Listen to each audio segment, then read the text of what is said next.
Repetimos, Abimael Guzmán ha sido capturado. Los detalles se los entregaremos en unos instantes más. Reciban un cordial saludo. Hoy hablaré sobre el terrorismo en el Perú, basándome en la vista de Peter Clare en Historia del Perú y de Marcus Cueto y de Carlos Contreras en Historia del Perú Contemporáneo. El 17 de mayo de 1980, Sendero Luminoso quemó ánforas electorales en Chusqui, Ayacucho, iniciando el periodo más violento en nuestra historia republicana. Abimael Guzmán, profesor de filosofía, fundó esta organización con una ideología maoísta, buscando destruir el Estado peruano. Las cifras son estremecedoras. 69.280 personas murieron o desaparecieron en 20 años. Sendero fue responsable del 54% de víctimas y las fuerzas del Estado del 30%. El 75% de quienes murieron hablaba quechua. Los más pobres sufrieron la peor parte. La captura de Guzmán en 1992 marcó el fin de Sendero, pero ambos autores coinciden que este conflicto no se generó de la nada, fue resultado de siglos de desigualdad, exclusión, de este Perú fragmentado que Claren llama los dos Perús. Hoy voy a explicar los sucesos más importantes desarrollados en la semana 11, 12 y 13 del curso. En la semana 11, Catri describe cómo el gobierno de Alan García pasó del entusiasmo inicial a una crisis profunda. Su decisión de limitar el pago de la deuda externa aisló al Perú, provocó la fuga de inversiones y generó la hiperinflación, que destruyó salarios y ahorros. La economía colapsó y con ello la capacidad del Estado para mantener el orden. En la semana 12, en el contexto de Contreras y Zúñiga, explican el avance de Sendero Luminoso. Este grupo maoísta dirigido por Abimael Guzmán usó la violencia extrema, atentados, asesinatos, juicios populares. El Estado respondió con torpeza y abusos, mientras los campesinos formaron rondas para defenderse. La guerra dejó miles de muertos y debilitó aún más al país.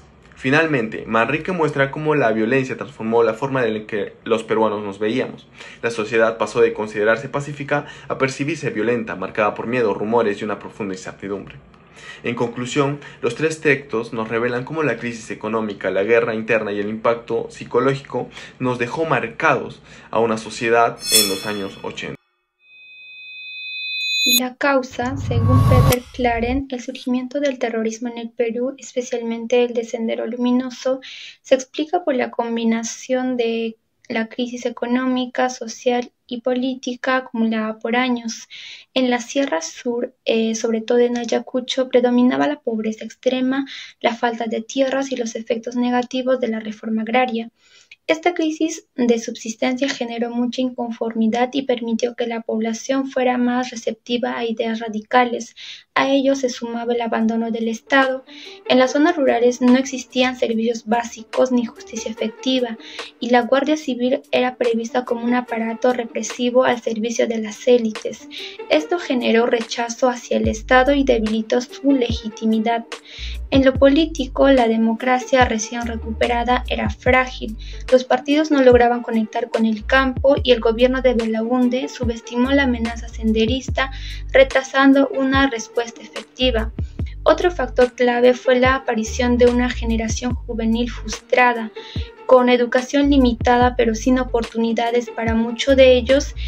Sendero ofrecía identidad, poder y un supuesto camino de ascenso social.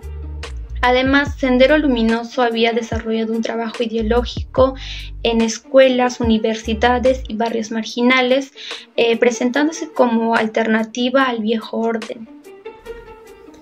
Según Contreras y Zúñiga, una de las importantes, relevantes y graves consecuencias del terrorismo en el Perú fue la pérdida masiva de las vidas humanas. Una comisión oficial estimó cerca de 69.000 personas fallecidas, como campesinos, civiles, autoridades, soldados y policías. Civiles y campesinos asesinados por no acatar las órdenes de los terroristas, mientras que autoridades, policías y soldados por obstruir el paso de su movimiento de los terroristas. Esta violencia se dio tanto en zonas rurales como en ciudades, incluida Lima, generando miedo y un profundo dolor de las familias. Otra consecuencia importante fue el desplazamiento de la población. un desplazamiento forzado, ya que como generaban miedo y un profundo dolor, tuvieron que emigrar a ciudades como Lima, aunque la capital también sufrió atentados muy graves de los terroristas, como cochebombas, asesinatos y destrucciones. Por último, una consecuencia en el ámbito económico fue la destrucción de las torres de energía eléctrica, destrucción de edificios públicos y privados, y también el cobro de cupos, que agravó la crisis económica de los 80 e inicios de los 90 en el Perú. Agradecemos en primer lugar por el tiempo que se está dando para hacer esta entrevista. Entonces, ¿usted es el señor? Jorge Luis Villegas Escobar, 55 años, de Medellín, nacido en el departamento de Junín, distrito de Yoyopampa. Perfecto, señor Lucho. Entonces, cuéntenos cómo ha afectado su vida el terrorismo.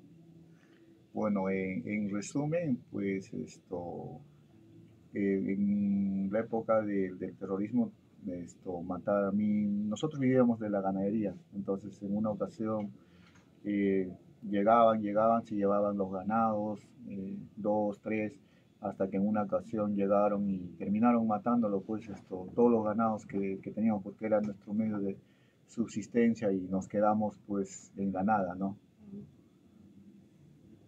Listo, a ver. Entonces, ¿cuáles han sido las experiencias que ha tenido con Sendero Luminoso, con los MRTistas en aquel entonces? Bueno, era difícil la época vivir, porque nos sacaban de madrugada a la plaza, 1 de la mañana, 2 de la mañana, 3 de la mañana, buscando dirigentes para matar, presidentes comunales, alcaldes, y nos hacían pintar, por ejemplo, las paredes de nuestro colegio, del pueblo, el Partido Comunista Peruano, Claus y el Martillo, o también el MRTA. Cuando llegaba igual nos hacía poner el MRTA. Después venía el ejército, igual teníamos que volver a limpiar las paredes. Listo, muchas gracias. Los senderos bajaban en camiones. Al requisarlos a los camiones, salieron los senderistas disparando. Ahí se enfrentaron entre militares y senderos. De ahí llegaron sinceramente a perder quizás los senderistas, porque había un montón de muertos de senderos y como también militares. Fue triste. También desaparecieron personas inocentes, ¿no?, del pueblo de Huertos, Molinos, que los soldados mismos sacaban, aduciendo que son senderistas. De ahí sucedió también que en el pueblo de Molinos, de Juncán, ingresaron los senderistas antes de este enfrentamiento, pero a quemar el consejo de Juncán,